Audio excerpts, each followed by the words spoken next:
Bah on sent un truc, il faut pas se leurrer, on sent à l'entraînement beaucoup d'excitation, beaucoup d'impatience. C'est la difficulté un peu en leur disant les gars, ils arrivent, mais en tous les cas j'aime beaucoup l'excitation qu'il y a et je trouve que la qualité de l'entraînement, alors on s'entraîne beaucoup moins parce que maintenant c'est des ajustements, mais la qualité de l'entraînement elle est montée d'un niveau. Ça veut dire plein de choses ça. Ça veut dire que les joueurs sont prêts et les joueurs sont contents que ça arrive. Après, on fait ce genre de métier aussi pour ces moments-là. Les garçons, je sais que chacun d'entre eux regarde les playoffs dans d'autres championnats, en l'occurrence les championnats NBA et tout ça.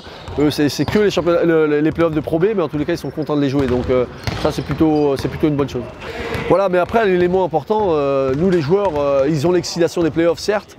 Mais il y a autre chose qui les excite aussi, je l'ai remarqué cette année, c'est de voir cette salle pleine, c'est de voir le public transcende nos joueurs. Moi c'est flagrant chez mes joueurs. Mes joueurs, je sais que, puis ils en parlent dans la semaine, alors voilà, si j'ai vraiment un appel à faire, c'est que les Orléanais, je sais que vous avez envie de vivre des beaux playoffs, alors venez supporter cette équipe, parce que vous êtes capable de les transcender.